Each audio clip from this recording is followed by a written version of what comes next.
Well, our very own Craig Morgan had Diamondbacks president Derrick Hall in our office. Apparently, he was not here to make sure I was terminated, which I know many people thought that was the case. Yes. It made all the sense logically in the world. But of course, that interview with Derrick Hall is available right now on our YouTube channel if you want to check that out. Yes. But we do have a few clips here from Derrick and that interview, and we kind of wanted to chat about some of his answers, specifically about the Diamondbacks run last year and their additions at the trade deadline.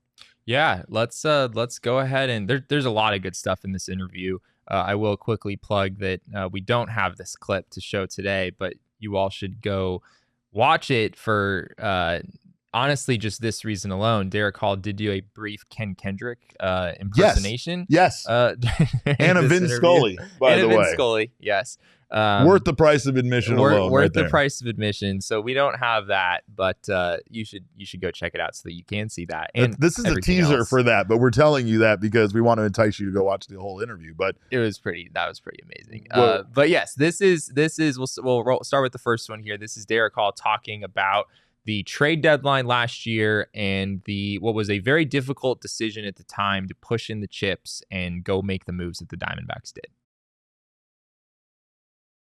We hit the skids, and here we were 2 games under 500 and wondering if we could claw our way out of it. And it was right around the trade deadline.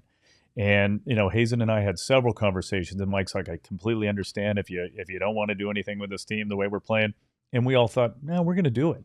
We're going to send a message to Torey and to the players. And we went out and addressed needs then, went and got our closer. We went and got Tommy Pham, who was so important. Just the moves that we made, I think, at the deadline were great and helped propel us over the top. And that's why we felt like we had to do more this offseason for that same approach and for the same reason. It's got to be such a fulfilling concept to have a team that you theoretically shouldn't have added to because it did not look like it was going to be a very good baseball team. Yeah. Was absolutely circling the drain at the time. And you just made that decision to say, let's do it anyway.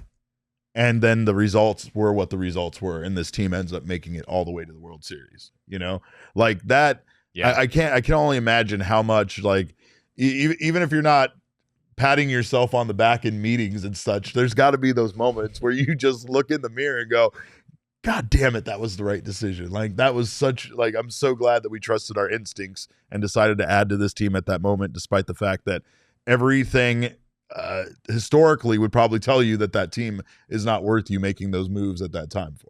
The vibes weren't great with the Diamondbacks in July, Derek. No. His baseball team did not exactly scream like, yes, you should definitely make investments to, try to get this team into the playoffs. They were, as you heard Derek describe there, like, this team was really struggling all of a sudden in July, and we spent a lot of time on the show covering potential trade targets and, guys the D-backs could maybe acquire, and we reached the point of, like, does this even make sense? Like, does it really make sense to invest prospect capital into a team that is now below 500? Like, does this team really have a shot to really do much of anything? We started very loud with our trade ideas, and we got quieter the closer that we got to the trade deadline, and the more this team lost in July. Like, it was easy to lose faith in this team as a whole.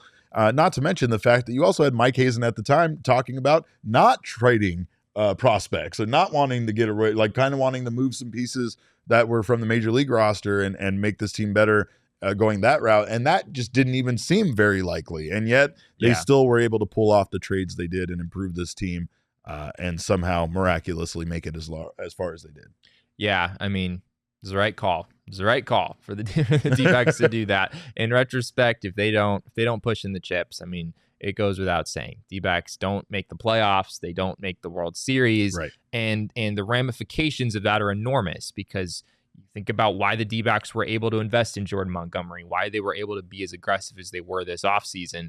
Obviously, it hasn't gone great so far, but there's still plenty of season left. The reason that they are still in a pretty decent position overall is because they went as deep as they did. They made a whole bunch of extra money at the end of the year that they weren't really expecting to make.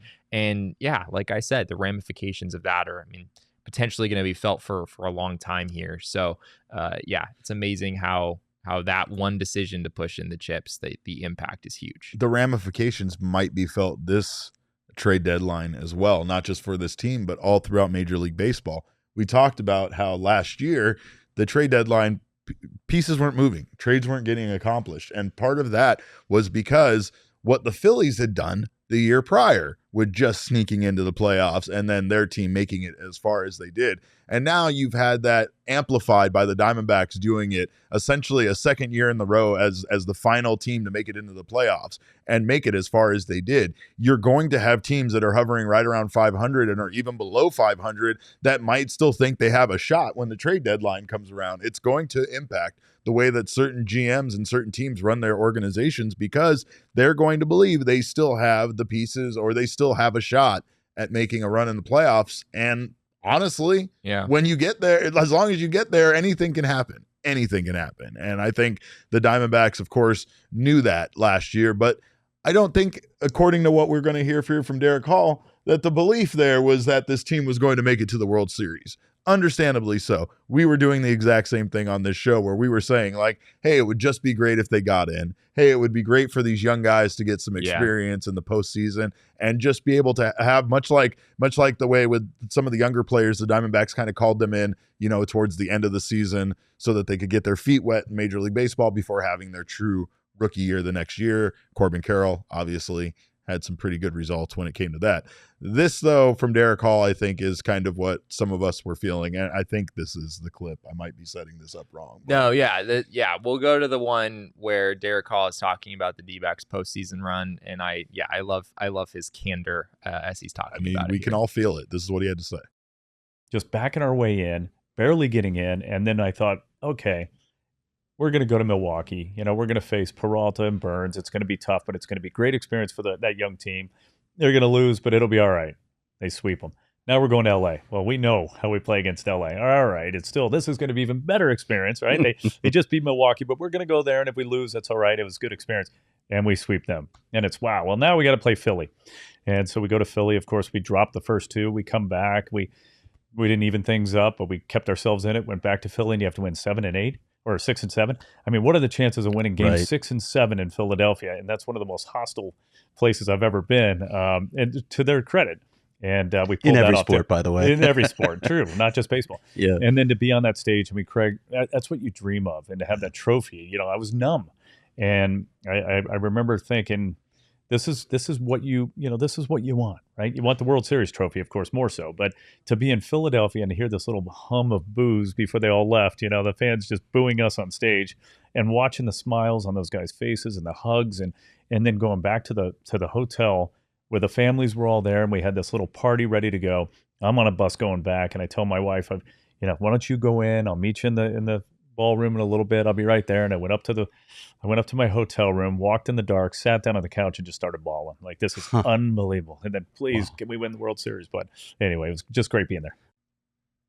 I mean, it was great being there. And I think, like you said about his candor, right? Like, that not a lot of people want to admit that. Mike Hazen would have never been on an interview admitting that he didn't think this team was going to do it. But I mean, come on. He can be pretty candid too. He can. That's true. Derrick Hall. I just love Derrick Hall being like, they're going to go in, they're going to face Peralta and Burns. They're going to lose, but it's going to be a good experience. I mean, it sounded very much like conversations we had ourselves, right? But it's like, again, when you have a young team that's exciting and on the rise, you're satisfied with them making those steps, right? And you're also satisfied with the end result of winning a championship not being there yet. You're satisfied with the progression you've made. We made the playoffs. We've made it so far from that season just 2 seasons ago where we lost 100+ games.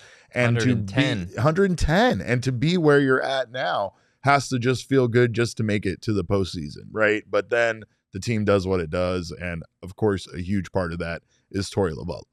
I know so far this season we have questioned a lot of what Torey Lovullo has done, and rightfully so. I'm sure even Torey would admit that it was right. It's right to question some of his decisions. He questions his own decisions. He had an entire conversation with Barry Bloom about questioning his decisions, in which Barry actively questioned his decisions just in front of all of us. And Torey just sat there and had an open discussion with this person who we have to put up with around here, Barry Bloom. No, we love Barry, but we love Barry. Torey especially loves Barry, right? But I mean, rightfully so. Torey, at times has had his ups and downs with this team. And I mean, he had a very hot start as a manager when he was hired and he came here and he was able to do what he did in his first season. But then there was some very bad times as manager. And of course, you know, there always is that reaction. There always is that, like, well, it's time to fire the manager. It's time to fire, you know, the GM. It almost feels like a natural progression after you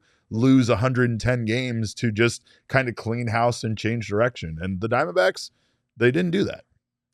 Yeah, the Diamondbacks decided to stick by Torey Lovullo and Mike Hazen at a time where other organizations might not have. And in retrospect, you know, Torey so far, I know he's made some decisions that people haven't liked, as you said, but you can understand why he's still here, right? I mean, the way that players just seem to really gravitate toward him and enjoy playing for him. And Mike Hazen, the full body of work here. Certainly, there have been some mistakes along the way. He'd be the first person to tell you, but the full body of work here in Arizona, I think we can all agree, has been pretty good.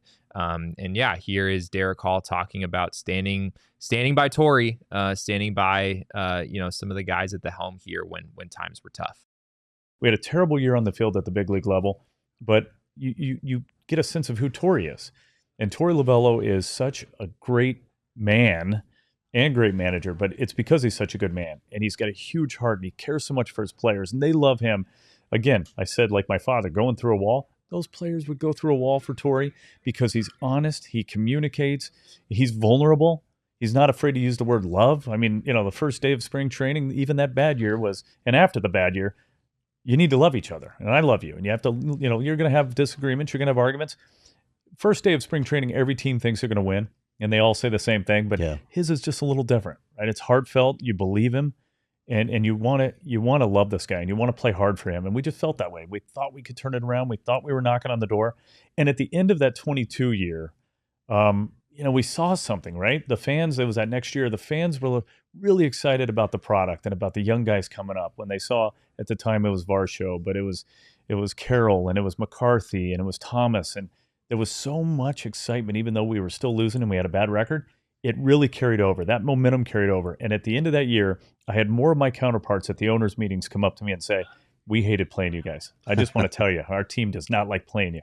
And that, you know, you puff your chest out a little bit with that. And you're like, ooh, we're on to something. And I'm glad we stuck to him because it paid off. I would absolutely run through a wall for Torey Lovullo without him asking. I would just do it because I'd want to impress him and I'd want him to think I was cool because that's how Torey is. He'd probably watch me do it and he'd just go, sick, is what he would do. Yeah, he would. He would just, that's all. But yeah, no, he's right. I mean, Torey is the kind of guy that players want to play for, the kind of guy that is perfect for an organization like this that is going to, I mean, this was an outlier, right? The fact that they added as many free agents and made the moves that they did this offseason to make the roster better. But this team going forward, this organization moving forward, is most likely going to continue to build through their young players and their minor league system. It's going to be a vital part of this team's success. And that's the reason why Torey is such a good manager for that. I feel like he really does manage in a way that allows these young players to come up to feel comfortable and to be themselves and to have the success that we're seeing guys like Corbin Carroll have last year and Blaze Alexander have this year. Yeah. I totally agree with all of that. And I know people are going to question certain decisions here and there that Torey's made this year. I don't think the D-backs are 12-14 because of Torey Lovullo's mistakes. Might be 14-12, but maybe. Yeah, I don't even really think there's necessarily a ton of evidence for that. It's always hard.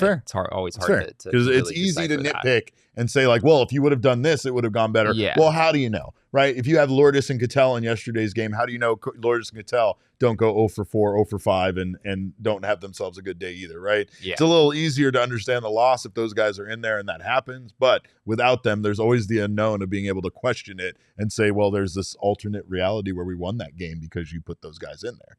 Yeah. So go watch the full interview with Derrick Hall. He's absolutely right. It was fantastic. There's a lot of stuff in there about him personally that I did not know. Derrick Hall grew up with his dad was very involved in media, working for a number of different newspapers.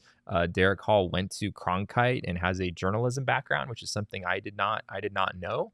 That's why he loves us. There you go. He absolutely adores us. He absolutely does. So Well, at least one of the two hosts. And we'll leave it up to you to guess which one.